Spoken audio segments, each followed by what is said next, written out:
हमारे लाडले प्रधानमंत्री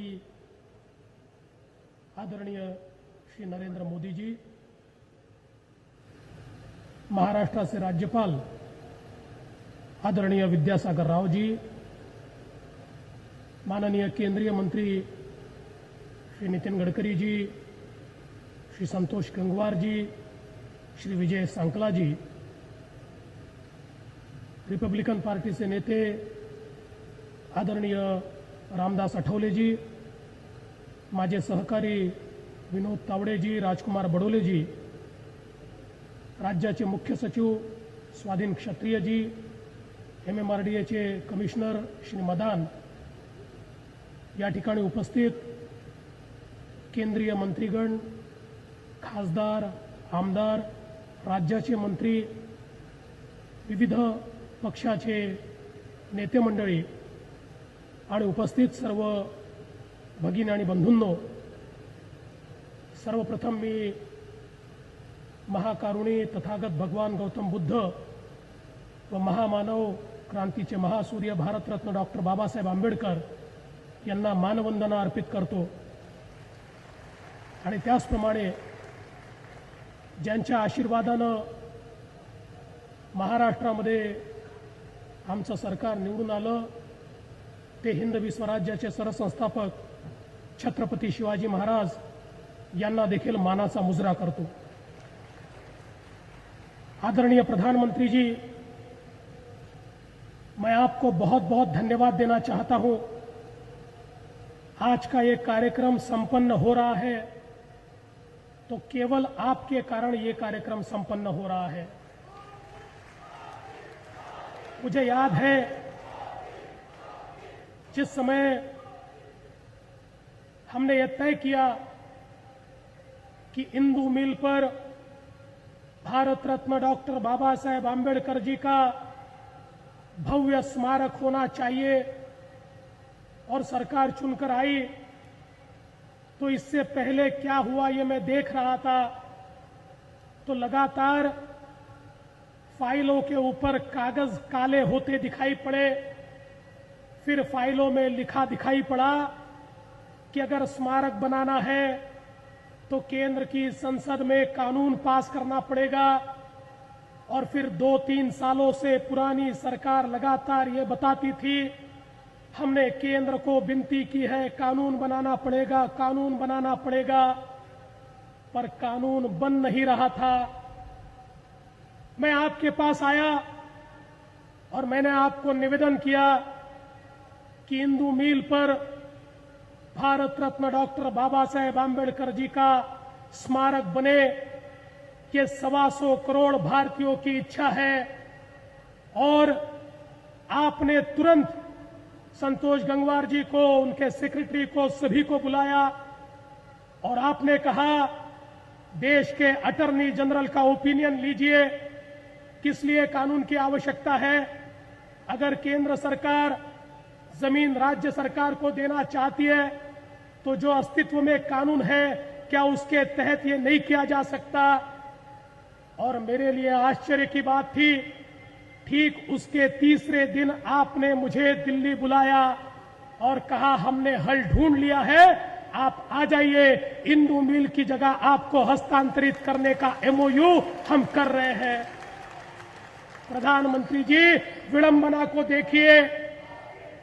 हमारे आदरणीय भारत रत्न डॉक्टर बाबा साहेब आंबेडकर जी के 125वें जयंती वर्ष में बाबा साहेब आंबेडकर जी, जिन्होंने 125 करोड़ भारतीयों को जुबान दी, सम्मान से रहने का अधिकार दिया, उन्हें पिछली सरकार 1.25 इंच जगह भी उनके स्मारक के लिए नहीं दे पाई। और 3 दिन के भीतर आपने ये जगह हमको हस्तांतरित कर दी और आज उसके भूमि पूजन का कार्यक्रम यहां पर हो रहा है। मैं आपका, केंद्र सरकार का, आपके सभी मंत्रीगण का बहुत बहुत आभार व्यक्त करता हूं।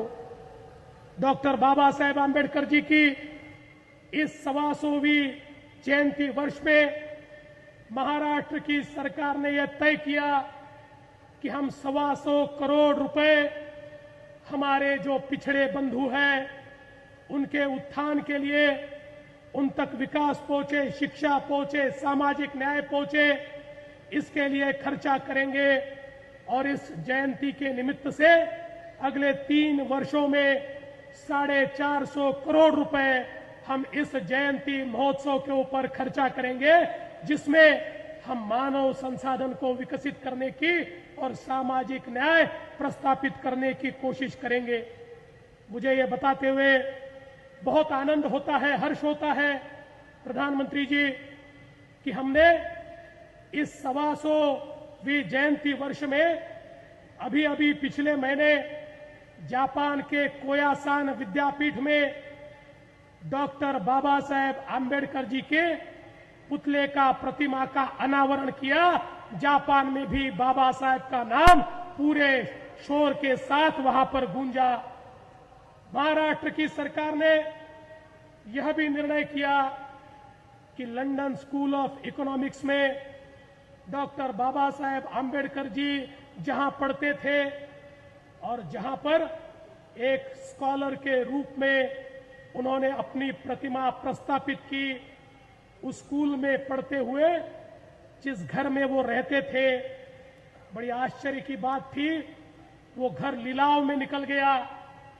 और महाराष्ट्र की पुरानी सरकार के पास, केंद्र की पुरानी सरकार के पास लगातार दरख्वास्त आती रही कि बाबा साहेब जी ने जहां पर पढ़कर लंदन स्कूल ऑफ इकोनॉमिक्स की डिग्री हासिल की, वो घर लिलाव में बिके। ये 125 करोड़ भारतीयों को शोभा नहीं देता और इसलिए उसको खरीदना चाहिए।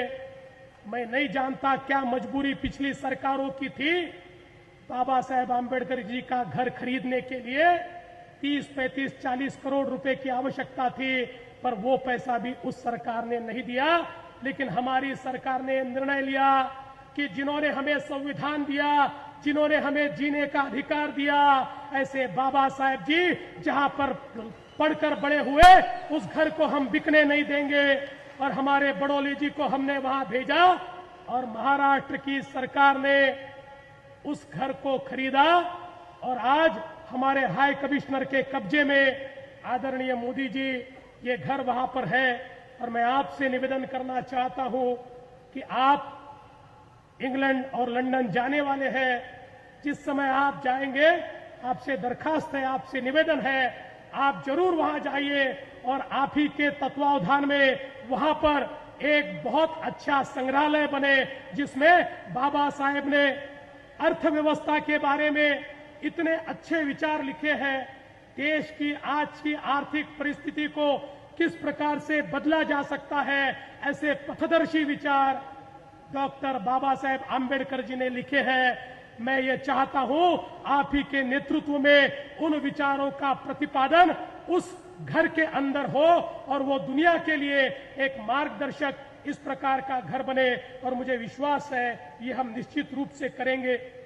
आज के इस मौके पर माननीय आठवले जी आपल्या नेतृत्वात अनेक लोकांनी इंदू मिल करता संघर्ष केला। रिपब्लिकन जनतेने, सामान्य दलित माणसांनी इंदू मिल करता खूप आंदोलनं केली। दुर्दैवाने या आंदोलनांमध्ये आपल्यावर खूप गुन्हे त्या ठिकाणी दाखल झाले। महाराष्ट्राचा मुख्यमंत्री म्हणून आज घोषणा करतो, इंदू मिलच्या आंदोलनामध्ये ज्या ज्या लोकांवर गुन्हे दाखल झाले असतील त्या प्रत्येकाचा गुन्हा राज्य सरकार परत घेईल। अरे बाबासाहेबांकरता इंचभर जागा मिळवण्याकरता त्या ठिकाणी जर गुन्हे दाखल होत असतील, या पुरोगामी महाराष्ट्राला हे भूषणावं नाही। त्यामुळे हे गुन्हे महाराष्ट्राचं सरकार निश्चितपणे या ठिकाणी मागे घेईल। या निमित्ताने एवढंच सांगतो, हे राज्य छत्रपती शिवाजी महाराजांच्या आशीर्वादानं आणि डॉक्टर बाबासाहेब आंबेडकरांच्या समतेच्या आणि समरसतेच्या विचारानं चालेल, हा विश्वास या निमित्ताने मी व्यक्त करतो। आज आपल्याकरता दुसरी आनंदाची गोष्ट आहे की या ठिकाणी मुंबईमध्ये 2 मेट्रो कॉरिडॉरचं भूमिपूजन आपण करतोय। दहिसर ते डीएन नगर आणि अंधेरी ते दहिसर असं 35 किलोमीटर मेट्रो नेटवर्क आपण या ठिकाणी तयार करणार आहोत। आपल्याला माहिती आहे मुंबईमध्ये 1 कोटीपेक्षा जास्त लोक हे पब्लिक ट्रान्सपोर्टनी, मग ती उपनगरीय रेल्वे असेल, ती बेस्टची बस असेल, याच्या माध्यमातून त्या ठिकाणी प्रवास करतात.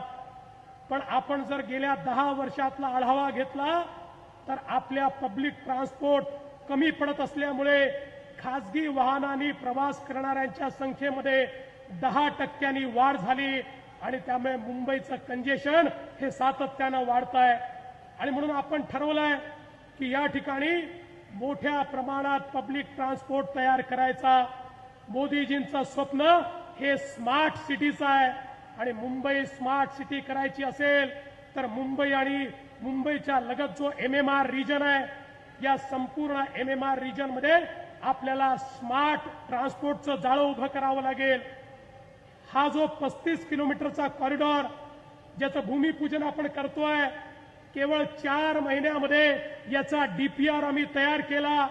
दिल्ली मेट्रो कॉर्पोरेशनकडनं त्याची मदत घेतली आणि आम्ही ठरवलंय 2019 सालापर्यंत या मुंबईमध्ये 108 किलोमीटर मेट्रोचं नेटवर्क आम्ही तयार करणार आहोत. त्याच्यासोबत या मुंबईमध्ये आम्ही उपनगरीय रेल्वेची जी सेवा आहे, माननीय मोदीजींनी MUTP 3 ला मान्यता दिली आहे, त्या माध्यमातून राज्य सरकार आणि केंद्र सरकार या उपनगरीय रेल्वेचं जाळं देखील वाढवणार आहे.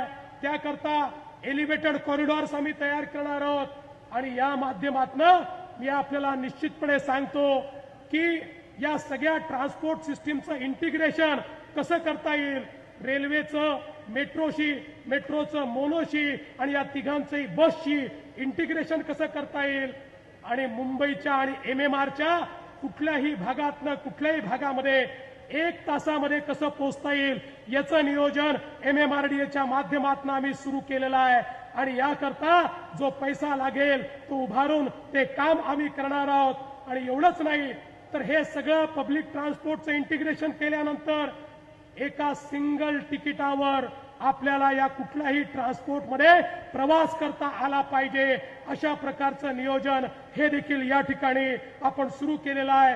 आणि त्यामुळे एकीकडे पब्लिक ट्रान्सपोर्टचं जाळं विणायचं, दुसरीकडे ट्रान्स हार्बर लिंक असेल किंवा या ठिकाणी कोस्टल रोड असेल, या रस्त्यांच्या माध्यमातून मुंबई डिकंजेस्ट करायची.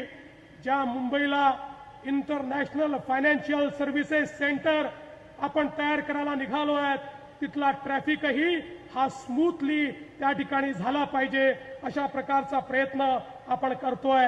आणि या सगळ्या कामामध्ये केंद्र सरकारचं खूप सहकार्य हे आम्हाला लाभतंय.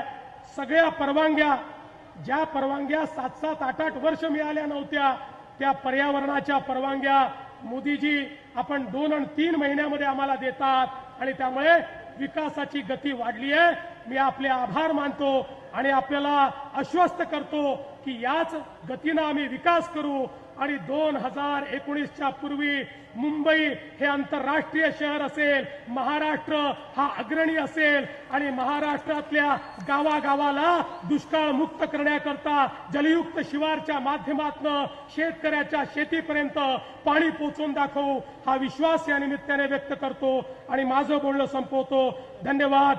जय हिंद, जय भीम, जय महाराष्ट्र, जय भारत.